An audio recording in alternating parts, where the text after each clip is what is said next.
in this episode of the Critical Oxygen Podcast. But that's also why it's so hard to race in humidity, is because when you have a very humid environment, then that evaporative cooling just can't happen because it just like lays on your skin like a plastic wrap.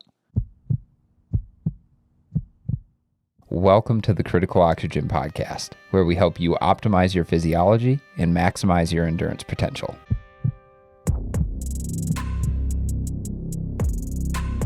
I'm your host, Phil Batterson. I have a PhD in molecular exercise physiology, and I'm the founder of Critical Oxygen, where my mission is to build better endurance athletes through remote education and in-person physiological testing. Today, I'm joined by Dave Schell, founder and head coach of Kaizen Endurance, for another episode of Fast Physiology, where we do a succinct dive into a single endurance topic. Today, we discuss the benefits of heat training for overall endurance performance in hot, humid environments. Enjoy. Dave Schell, welcome back to the show. Thanks for having me. All right, so another question that Dave came to me for a fast physiology topic was the idea of heat training and the uses of heat training. And it actually came up in him and my conversation offline about altitude, which we'll talk about in just a little bit. But I think this is another valuable topic for us to talk about, because heat training, especially people who the transition from spring to summer racing, or if you're if you're an Ironman athlete and you're going to go to Kona, heat is a different beast when you're in Hawaii. I swear it's absolutely brutal. So Dave, if you want to give a little bit of context in terms of what you're hoping to get out of the conversation, other things like that, let us know, and then we'll go from there. Yeah, so I think heat, is a lot more applicable to most athletes, where maybe not every athlete is going to do a race at elevation or has access to altitude or something like that, but almost everyone is going to do a race in the heat or something like that. And I think it's a lot more approachable to prepare yourself for too. And so I think this is a good topic. Yeah, absolutely. Even if you're not racing in the heat, you're going to experience a transition to hotter temperatures, unless you're somebody who just completely works out inside, temperature controlled all year round. Again, I don't think that's the case. So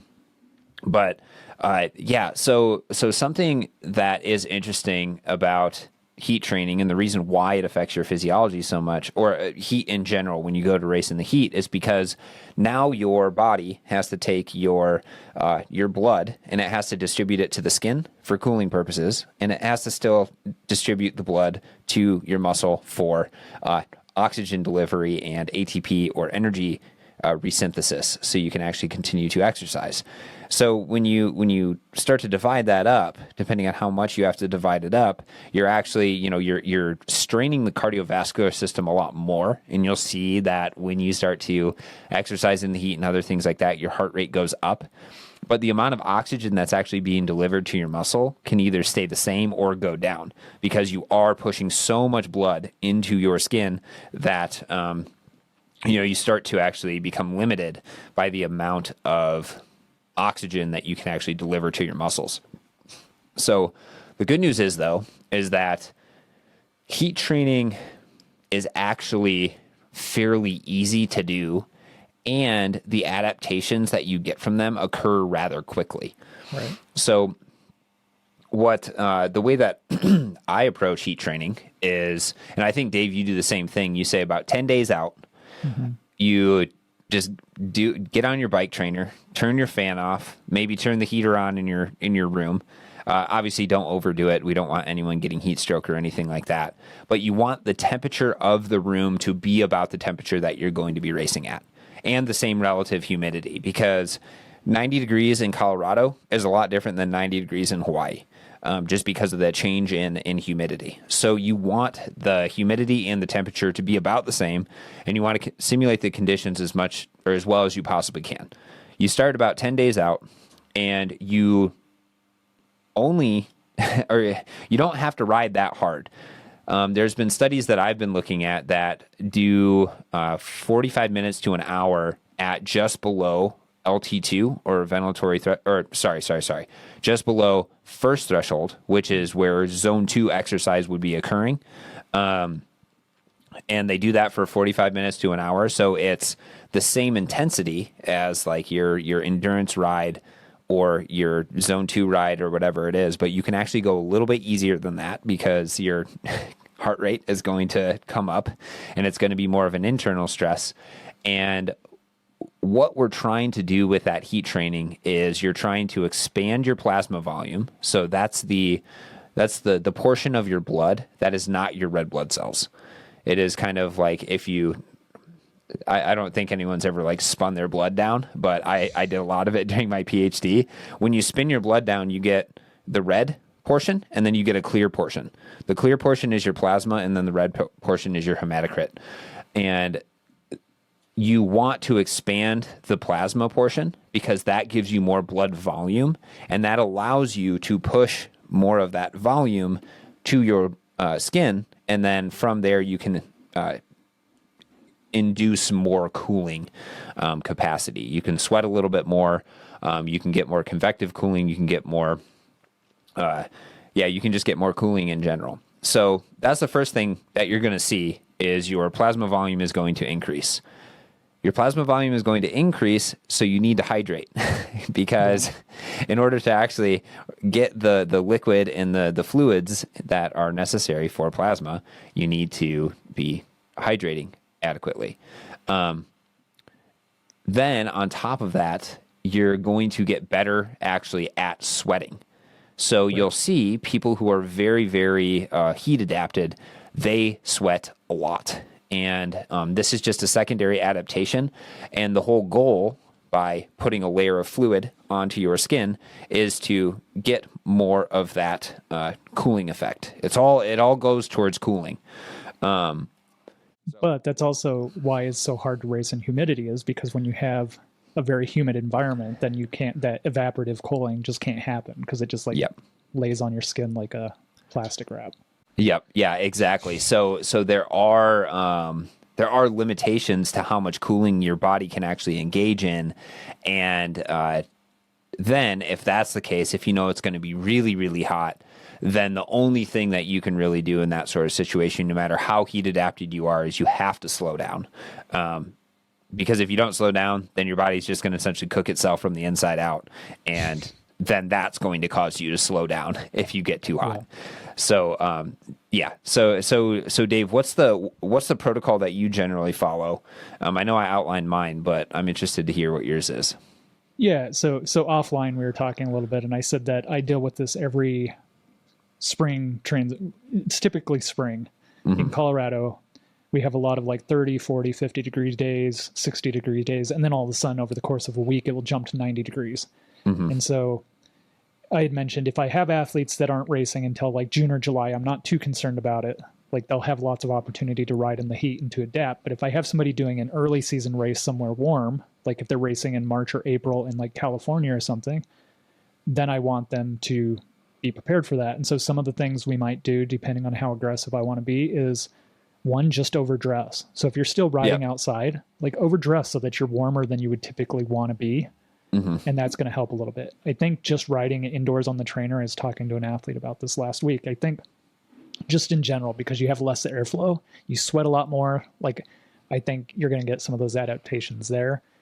If I wanted to be really aggressive, like if I had somebody doing Unbound in Kansas, which is typically pretty hot, then I might do either a sauna protocol for 10 days or a hot bath protocol where you get in, like, I think it's 110 degree. It doesn't really matter. It's like, it's pretty hot. It's not hot that it's going to burn you, but it's pretty hot. You need to be up to your neck. You start at 20 minutes and over 10 days, you build up to 40 minutes.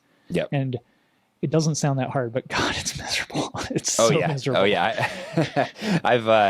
I've been doing baths more on like to relax lately. And, if I accidentally get the water a little bit too warm, it's like, it's fine for 5 minutes. And then afterwards, I'm just like, or after that, I'm like, this is too hot. I got to get out or I got to drink water. I got to do something along those lines. And like you said, like you definitely, like after you do it, you don't want to pound the water. I say pound the water, but you don't want to pound it. You need to like stay on top of the water. Don't drink too much because you don't want hyponatremia. But you also have to be really careful when you get out. Like don't stand up right away. Like you need to like let the water out and like hang out for a bit and like let your heart rate come down because yeah, you'll stand up and everything starts to spin and it's not fantastic. Yeah, yeah, classic maladaptation of the blood pressure system there. Yeah, and the last thing you want to do is pass out, hit your head on the bathtub, and then wake up and make a flux capacitor or something like that. Yeah, no, that you brought up a lot of really good points there. I think one thing that I do, so I'm doing most of my training indoors, 99% of my training indoors right now, and I have a workout room that used to be an office, so I just shut the door and then I open up the register in the room, and then just like that room gets hot, and so from that perspective, I kind of get a little bit of heat adaptation all throughout the year. But when you're starting, you definitely want to do something where you're progressing the introduction of that heat over time. You don't just want to turn your room up or your bathtub up to 110, 112 degrees and then just like suffer through it, because that's going to be too much. You want to slowly incrementally bring that up over time. So it's whether that's the time of exposure, whether that's the time or the amount of temperature that you have, you want to build that up over time, because then your body actually has time to adapt to it. I also want to point out too that you no, I've totally forgotten what I was going to say. I have to edit this part out. No, that's fine. So another thing that you can also do that I've kind of been thinking about, if and this is like where things get a little like maybe expensive, but if you have a sauna available to you, you could potentially, if you don't want to add a ton more volume in terms of training by doing more heat training, you could do your regular training. With your regular training, you should get kind of warm and then go into the sauna and then do kind of like a similar protocol with the bath where it's like 20 minutes at first, then working up to 40 minutes. Yeah, and exactly. I think that would give, accelerated benefits if you're doing it immediately following your exercise. And unlike cold training, heat training is actually going to continue to perpetuate that exercise stress. Or at least to some extent that exercise stress. So I think that is something that is also an option that I've kind of been thinking about a little bit more lately. I don't have a sauna yet, but I'm hoping to be able to get one. That would be pretty awesome. Yeah. So I've had athletes do that and that's, I remembered what I was going to say is you already said this, but I think it's important to like restate it. We generally don't so I'm always thinking about stress and I'm thinking in terms of novel stress. And so we don't, if we're in a high intensity period of training, we don't want to do heat training at the same time because it's going to be counterproductive. And so typically we're doing it in the taper period. And so it's following easy rides or following like general endurance rides, stuff like that. Like you don't want to overstress your body and you don't want to feel like shit going into your race. And so you have to be like very careful with that as well. Yeah, absolutely. During a high intensity workout, it may not be the best option to try to implement, opening up the register and keeping your room closed and not putting air conditioning on, because the goal of that session is to stress the body through that high intensity, not because of the heat. So, and I can tell you this, if you're doing proper interval training, your body is going to get really hot anyways, and you're going to sweat a lot as it is. So you don't have to accelerate that even more. Where you could do it if you didn't want to give up the interval training is you could, add it to a little bit more of like those recovery days, those endurance days or zone 2 days. Just know that you should be backing off on the mechanical power output and potentially just be training by something like heart rate or just a reduction in mechanical power, because the goal is to get your body hot, and through getting your body hot, you're going to, get those heat adaptations, rather than building a ton of fitness by doing, like the volume on the zone 2 work and other things like that. Something else that I've really been thinking a lot about, and this goes back to our conversation about altitude, is extended heat training protocols. So I gave a talk to it was mountain running or trail running coaches, and then mountain biking coaches a little while ago, and the premise of the talk was like how to prepare your athletes to race at altitude.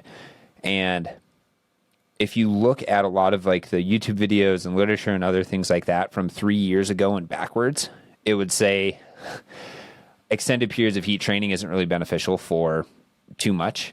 But there's been a group, and I can't remember exactly where. I think that they're out of Denmark, but it's Bent Ronestadt, and he and his group have been doing extended heat training protocols. And what they've been finding, and this is highly variable and highly individual, is that in elite level athletes, from cyclists to cross country skiers to rowers, males, females, that extended heat training protocols, so 5 days a week, 1 hour a day, and they have some stipulations for core body temperature, but at doing the exercise at that first threshold results in expansion of hemoglobin mass. With the idea, or with the hypothesis was that because heat training results in increases in plasma volume, by expanding or extending heat training longer than just, the 10 days that we normally do, you'd actually be stimulating more creation of red blood cells in order to bring your hematocrit levels back up to where they normally were. And like I said, the results are a little varied, and it depends on the individual, but it seems like in most sports, and especially these are mostly elite level athletes, there is some benefit to increasing hemoglobin mass. Increasing hemoglobin mass is going to result in better oxygen carrying capacity. Better oxygen carrying capacity is going to just allow you to deliver more oxygen to your muscles. And when we go up to altitude, in that case, the hypothesis is that because you have better oxygen carrying capacity, you'll protect from those issues associated with altitude a little bit better. There aren't any studies, at least from what I've seen the last time I kind of looked about a couple months ago, was that there was no study that actually looked at this heat training protocol and then how it affected altitude performance. But it absolutely was beneficial for racing in the heat. And law of specificity, right? If you train in the heat a lot, you're probably going to get better at racing in the heat as well. Yeah, and something I've kind of come to or settled on over the last several years is, with a lot of athletes, I just do a heat protocol anyway because I can't really see any downside to it. Mm-hmm. And so it's like, even if, I was talking about the protocol I do leading up to Unbound, and I did it a couple of years ago, and then it ended up being a really cool race, but I still benefited from that. Like, everything just felt easier because, right, like even at 60 degrees, that, I was better able to handle that heat stress. And so as long as you do it properly and it's not interfering with the quality of your workouts or your recovery, then I don't really see any downside to doing like a 10-day heat protocol. Mm-hmm. Yeah. Or I was listening to Bent Ronestadt talk on, I think, like the Scientific Triathlon podcast or something like that. And what he said is that after he took these elite level athletes through this heat training protocol, because typically heat training is done in like an environmental chamber with, specific relative humidity and at a certain temperature and all these other things. But another thing that they've done is they've just had people just do it in ambient room temperature, and then basically just wear like a parka and cycling leggings and all this other stuff. So it's like pretty warm, and you're cooking yourself pretty good. But he said that some of these elite level athletes, as opposed to going back to, doing their zone 2 training in a non-heated environment, just kept doing the zone 2 training in a heated environment because they noticed how much benefit that they were getting. Yeah. And another cool thing about this is that you would start with 5 days a week, and then you can switch down to 3 days a week, I think for up to like 3 or 4 weeks, and still maintain the benefits of that heat training. So you can reduce the amount of heat training you're actually doing and still confer the benefits towards your performance, if you really wanted to and had to reduce something along those lines. But yeah, I'm kind of in the same boat as you, Dave, is that easy endurance riding is supposed to help facilitate volume and recovery. And if we can add a little bit of heat to it to potentially get a little bit more stress without overdoing it, I don't think there's much of a downside, for most of the athletes. Obviously, you're always trying to balance the stress of work, the stress of life, the stress of exercise, with, the adaptations that you're getting from it. So you don't want to overdo it. But I think, I don't see too much downside, especially for people who in the future are probably going to be racing in warmer environments or just want to be better prepared for, say, summer training. Yeah, exactly. And I think everybody could benefit from more plasma volume, right? So yeah, why not? Right, exactly. And if that literature, is kind of true about the extended or the benefits of extended heat training, then it's like, well, maybe there's something to say about helping to increase your hemoglobin mass as well without having to lay in an altitude tent or a hypobaric chamber or inject EPO, which is cheating, obviously, in order to make that go up. But I will say that if you do not have adequate iron on board before starting these sort of protocols, you're just going to be spinning your wheels. So this is, again, like I think I've probably said this on numerous podcasts at this point. It's like I always recommend for people to start by doing blood tests and making sure that they're tracking their blood chemistry over time. I'm not a medical professional, so obviously you have to consult with them first. But right. I think if you are even if you're like a semi-serious athlete, getting blood tests and tracking, just your general blood chemistry over time is good. But then on top of that, things like ferritin, iron, hemoglobin, hematocrit, other things like that is going to help you understand a little bit better what's going on under the hood, right? And if you are engaging, or if you want to go and do races at altitude or in heat and want to train yourself like this, you're only going to see those benefits if you have adequate iron to begin with. Yeah. Cool. So, what are your big takeaways here, Dave? And then we'll wrap it up. Yeah, I think my big takeaway, one, I don't really see any downside to doing it as long as you do it properly and respect the quality of your workouts and the quality of your recovery. Two, it doesn't take a long time.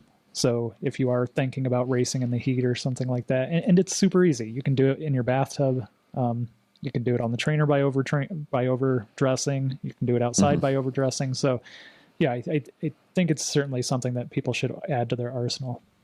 Yeah, absolutely. I think if you've never done heat training before, I think you stand to gain quite a bit from it.